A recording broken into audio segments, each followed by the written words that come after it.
Welcome to Life Stories, where true emotions, raw experiences, and powerful lessons come to life. Today's story is one of hidden truths, silent strength, and the heartbreaking unraveling of a marriage built on appearances. It's about a man who gave everything while pretending to have nothing, and a woman who lost everything chasing what didn't matter. This is not just a tale of revenge, it's a journey of self worth, patience, and what happens when someone finally chooses peace over pain. Subscribe now to begin today's story with Life Stories. My name is Andrew Carter, and for nearly a decade, I lived a double life in the name of love. Not the passionate, poetic kind they write songs about, but a quieter kind, one built on trust, sacrifice, and the stubborn hope that the person you loved could one day return to who they were when you first fell for them. I run a global logistics company based in Austin, Texas, Titan Freight Solutions. We move goods across continents, manage warehouses in 3 hemispheres, and process revenues that most people would find dizzying. I earn around $700,000 a month, but for almost 10 years, I've lived in a modest suburban house with a well-worn Toyota in the driveway and a wife who believed I was just barely scraping by. Melissa, my wife, was once someone different. When we met, she was full of laughter and dreams. She talked about writing novels and running a nonprofit one day. We'd stay up late talking about travel and meaning and the kind of life we wanted to build, together. But somewhere along the way, those dreams were replaced with designer handbags and Instagram envy. The world taught her to value status more than substance, and I suppose I watched it happen without stopping it. When I began the deception, presenting myself as a low-level manager instead of the founder of Titan Freight, it was just a test. I wanted to see if Melissa loved me, not what I could give her. But over time, the test stopped being an experiment and became a form of self-protection. Every month, I funneled just enough money into our joint account to maintain a comfortable middle-class life. She never suspected, and I never gave her a reason to. Still, there were moments I hoped. Moments I watched her smile or gently hug me when I was sick, and I thought maybe, just maybe, that girl I once knew was still in there. But mostly, what I saw was contempt, resentment over the things we didn't own. A sharp word every time her sister Brittany bragged about a vacation or a new car. Melissa never yelled. She was far too composed for that. But her disappointment seeped into everything, into the way she sighed when I walked into the room, into the way she spoke about me when she thought I wasn't listening. The night everything changed began like any other.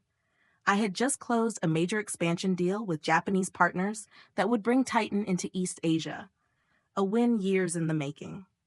I should have felt exhilarated, but as I sat in my car outside our house, I felt something else. Dread. All the lights were on, which meant she was awake, waiting. And waiting meant confrontation. As soon as I stepped inside, Melissa's voice rang out, sharp, cold, and accusatory.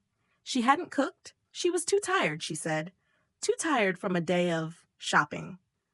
I sat at the dining table, eating the lukewarm takeout she'd ordered with a credit card she believed was tied to my meager salary. She scrolled through her phone, sighed theatrically, and showed me a picture of Brittany next to a new SUV. Must be nice, she said, to have a husband who can provide. I responded the way I always did, quiet, measured, trying not to rise to the bait. But she kept going. Is this all you want from life, Andrew? A functional house, a functional car, a functional marriage? I wanted to ask her if she remembered the nights we talked about meaning and dreams. But I knew the answer. And then, with no warning, she said the words I'll never forget. I deserve better than this. Better than you. I stood up and told her I had work to do, even though I knew there'd be no peace in my office upstairs. As I turned away, she followed me, her voice rising. You're a failure, Andrew. A pathetic, broke loser. She shoved me, grabbed my arm, screamed at me to fight back. I didn't. And then came the pot, the scalding water, the burning pain as it soaked through my shirt, through my skin, down to the bone. She screamed, "Get out! Get out of my house, you worthless beggar!" And so I left, but not in defeat. In that moment of pain, I found clarity. She had shown me exactly who she was, and I was ready to show her who I had always been. I didn't sleep that night. The burn on my shoulder throbbed with a steady pulsing heat, but it wasn't the pain that kept me awake. It was the finality of it all. I had hoped, foolishly, that there was still something worth saving. But that moment in the kitchen, with scalding water and hate in her eyes, was the final nail. No more illusions, no more second chances. By sunrise, the machine I had built began to move. My lawyer filed the appropriate documents. Jackson Reed, my closest friend and COO, executed the property reassignment plan. And just after 7 a.m., Melissa Carter woke up in the house she thought she owned and found men in suits placing a foreclosure sign in the front yard. She came flying out the door in a silk robe, confusion painting her face, and demanded answers. The senior officer calmly explained that the property had always been owned by Broadwell Property Group. There was no mortgage and no paperwork tying her to the deed, only an occupancy agreement, which had just been revoked. Legally, finally. I imagined her fury, the way her mind must have scrambled to piece it together. She had assumed for years that her name came with ownership, just because she was my wife. But Melissa never read the fine print. She never thought she needed to. Inside, she found the refrigerator off, the internet dead, and her phone line disconnected. I had cut every cord that tied her to comfort, every line she had taken for granted. When she tried to call me, the call wouldn't go through. And when she opened the front door to scream into the morning air, she was greeted by a team of professional movers ready to strip the house bare. They were polite, efficient, methodical. Every couch, every table, every luxury she'd purchased with my money, gone within 2 hours. All that remained were her personal belongings and a shallow echo in an empty house. She went to her sister Brittany, of course, begging, pleading. And Brittany, who had once enjoyed making Melissa feel small, saw her broken and said, "You can stay, but you'll work for it." I admit I chuckled when I heard she agreed. That Melissa Carter, the woman who once told me she couldn't lift a finger for less than a housekeeper's wage, was now mopping her sister's floors in exchange for a roof. Meanwhile, on the news that evening, a story aired. Titan Freight Solutions announces expansion into Asia. CEO Andrew Carter's empire grows again.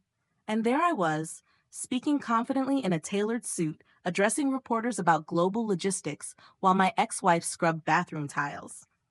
She must have watched it, stunned, realizing that the man she called a failure was quietly worth over $200 million, that the husband she mocked had built everything she'd ever wanted and kept it hidden.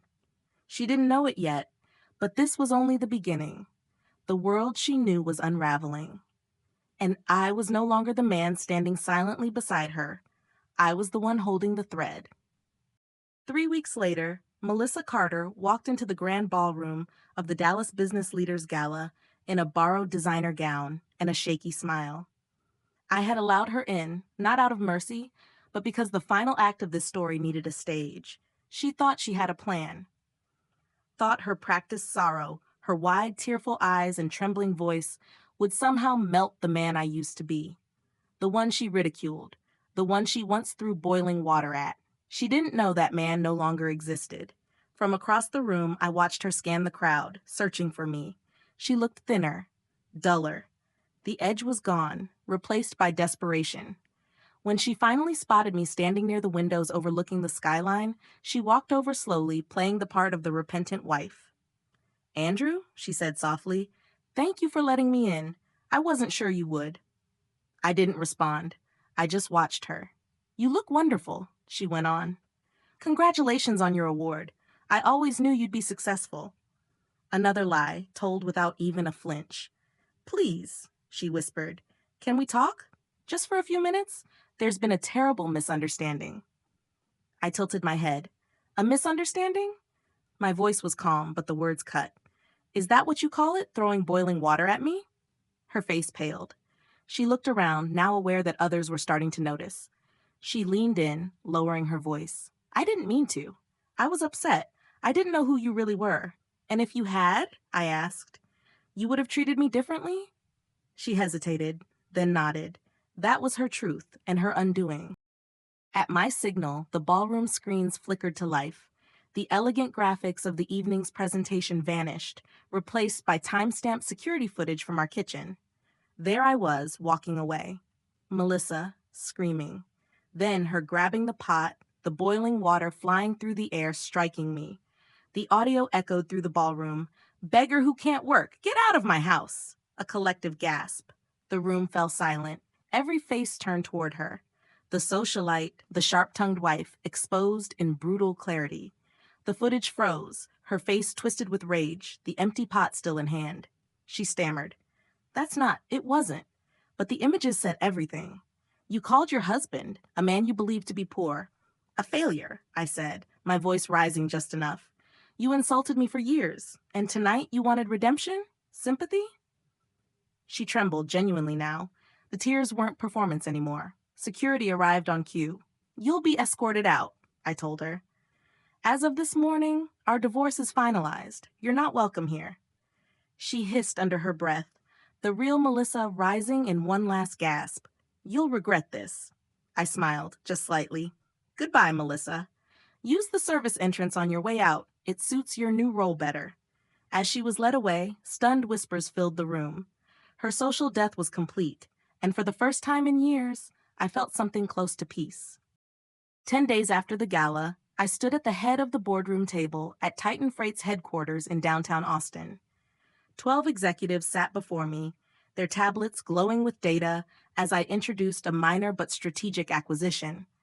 A small transport company in financial freefall. I called it business. But in truth, it was personal.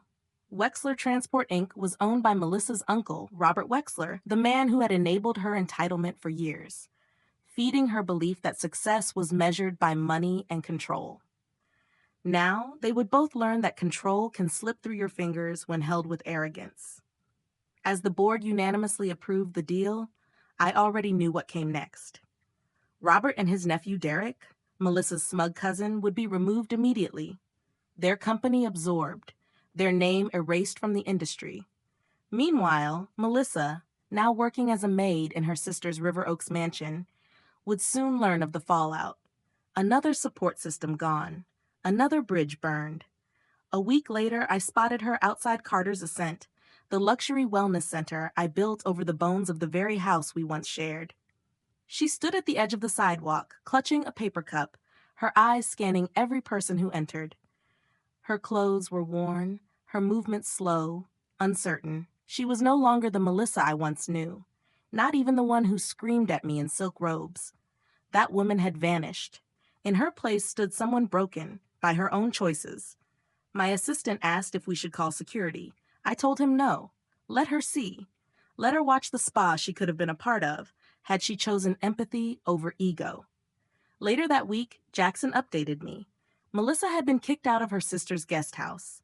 Apparently, Veronica could only tolerate so much shame. She left Melissa with $500, a bus pass, and a suitcase. She spent it on a cheap motel in the outskirts of Houston. Room 114. No phone, no job, no resume. She tried applying for work, but there was little demand for sarcasm and designer taste with no actual skill. She faded from the city's social scene like a footnote. People stopped asking where she was. She had become a shadow in the city she once tried to conquer. And I flourished. Titan expanded into Europe. Our valuation climbed. Investors praised our strategy. The name Carter now carried weight, not just on logistics reports, but across boardrooms and business pages. Sometimes I would catch myself looking back, not with regret, but with clarity. I gave Melissa every chance to reveal her heart. She showed me greed. And I gave her exactly what she asked for, a life free from a man she thought had nothing. Now she had nothing. This wasn't about revenge, not truly. This was about truth, about never again mistaking silence for weakness or kindness for surrender. Melissa had once asked if I was happy living with just functional. And now, I live with freedom, and she lives with the memory of what could have been. In the end, it was never about wealth or revenge. It was about truth, raw, painful, and liberating. Melissa once looked at me and saw a man who was content with just enough.